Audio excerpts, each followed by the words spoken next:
Now, this is a bit of a David versus no Goliath story, this next one, isn't it? This has been picked up by the Docklands and East London Advertiser, and it's a row about a man who's been stood outside a tube station in East London. Yeah, that's right. Anyone who travels via Bethnal Green tube station will know Frank Wang. For the last 15 years, he's been in a tiny little coffee stall just at the top of the steps there, and he feels like he's being forced out. What happened about 4 months ago was his electricity supply, which was provided by TfL, was cut off, and then, you know, to add insult to injury, the replacement generator which he got was stolen. Now, coincidentally or not, this is around the same time as quite a swanky new cafe is opening just above Bethnal Green tube stations, and a lot of people are quite unhappy at what they see at this this gentleman being forced out, so there can be yet another high-end cafe around Bethnal Green. And what happened last week is there was a large demonstration that took place last Thursday night, actually. More than 200 people turned up with banners to show the community's kind of love and support for this guy. Should be said, in defence of this this new cafe, Chiringuito, there's no suggestion that they want him out at all, and none of the protesters are angry towards them. In fact, the managers themselves have said that they can quite peacefully coexist as neighbouring businesses, but they're a bit worried that he'll be forced out. In fact, TfL have even suggested a new location for him, but it'd be directly outside Starbucks, which obviously isn't going to work. It's not going to work. This is what's complicated about this story, is because actually nobody's being got at, are they? That's the problem. So no. who can do anything about it? TfL, well, it basically comes down to TfL. They say that they understand the disappointment. That's obviously been made very clear for them. They're working with, it would be Tower Hamlets Council, to find him an alternative location close by to make sure that his business continues to thrive in the Bethnal Green community. Certainly a lot of strength of feeling for him. It seems like he's very popular with that local community. Yeah. Let's move on to the Croydon Advertiser now. This is a story which is either political mischief or somebody who has said something that they probably really shouldn't have said. Yeah, I think it's that, and it's also kind of, well, very similar to the first one, the issue of creeping gentrification. What's happening is that Croydon councillor has been forced to deny that saying that a new housing development would bring, quote, a better class of people.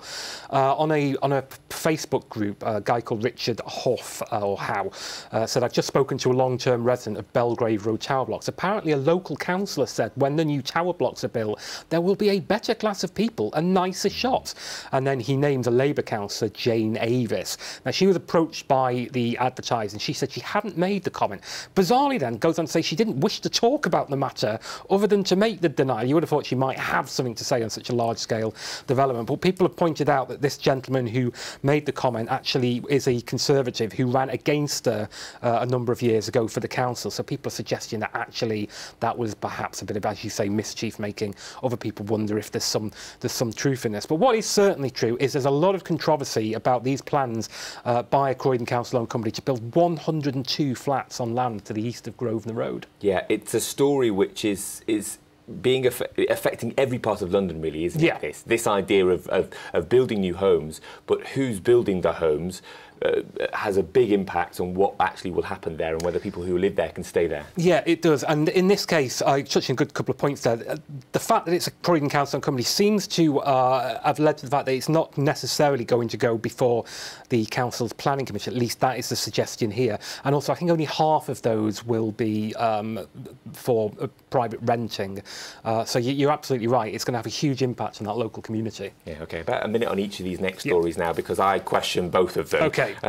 So tell us about this next one. This I don't think can happen, but the headline is something to do with WhatsApp. Yes, I'll be very quick in this. This is the Ilford Recorder.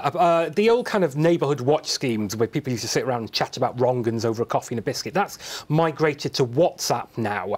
Neighbourhoods having these groups, but a whistleblowing resident's gone to the Recorder and say, actually, there's a problem with burglars posing as residents to gain personal information. So somebody might say, can somebody keep an eye on my house? I'm away for 2 weeks. And the burglar's saying, oh, you know, there's an opportunity for me. Now, you know, we chat about this off-air, because everyone who knows about WhatsApp knows you have to be invited into that group. So perhaps the suggestion is there might be wrong-uns living within their community. Anyone who says on a community forum, I'm going away for 2 weeks, can you look after my house? That's probably not the wisest way of progressing now.